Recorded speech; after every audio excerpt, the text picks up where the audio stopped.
Before I sign off, I think I would be remiss if I remain silent on the lockdown and not to offer suggestions as to how we should emerge from this crisis, and it would be irresponsible. We need to get our economy going because ultimately all of our lives depend on it. While we may be a small company, we've got a wide reach and our clients an even wider reach, and we are tuning in to what is happening in the economy, and it is a disaster. So we would like to add our voice to a number of others, one of which is the PSG Group, to say that the economy should be opened up. We agree, Mr. President, you and your cabinet should be congratulated with a quick and decisive way in which you've addressed the pandemic. During my lifetime, I've not seen a harder working cabinet. It's great to see your leadership in action. It's great to see that our country can act swiftly and with purpose.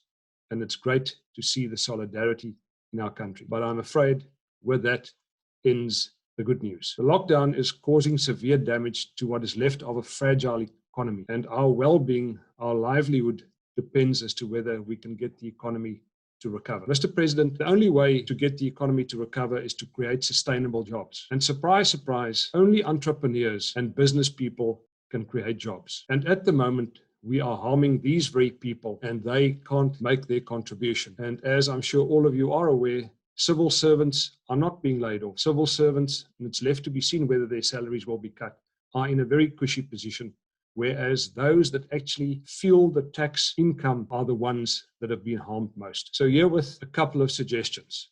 And my wife will say to me, Tace, why do you talk to Mr. President? He's not listening to you. Antoinette, it makes me feel better. And hopefully one or two of the press people that's listening will convey the message.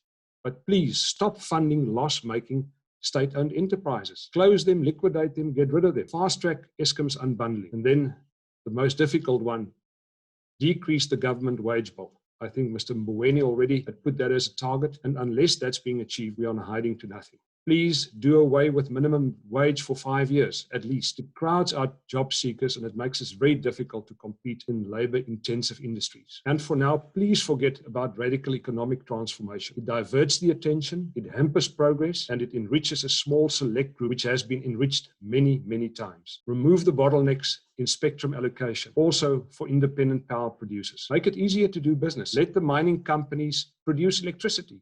It is stupidity not to do it. While our tax revenue is going to be decimated, be bold and lower the company tax to 20% and provide incentives to manufacturing and finance sectors. And also, please, Mr. President, put the expropriation without compensation narrative to bed. Allocate title deeds to all informal residents on government land. Give them ownership. It will be a massive wealth creator. Government also owns large portions of arable land in South Africa. And currently the farming community is carrying the can for us all. It will be prudent to partner with the large commercial farmers and to utilize the land for food production, both consumption and for export. But Mr. President, most of all, please create a business-friendly or an entrepreneur-friendly business environment. What is that?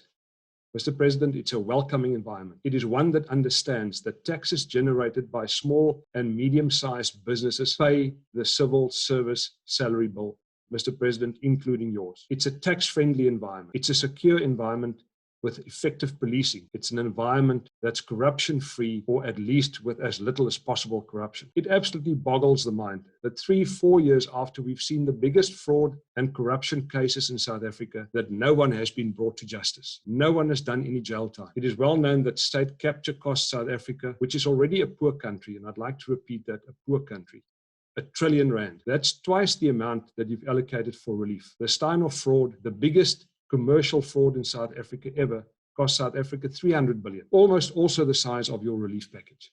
And no one has been brought to book. They either live in luxury in Dubai or Hermanus. Mr. President, while you're at it, also get rid of the gangsters in your cabinet. You and they know who they are. I hate to think how they are licking their lips to get their hands on the 500 billion relief package. Mr. President, a business-friendly environment is one that will attract investments that we so desperately need. It is one that will generate growth, and most importantly, it will generate tax income to repay the huge debt bill that's facing us. Lastly, we need to open up the economy ASAP. We are going to see lots of lives that will be lost, but I believe starvation, social unrest, and crime, and a myriad of other chronic diseases is going to damage the economy more. It's time for us to put and work together and try and get this economy going, because ultimately all of our lives depend upon it.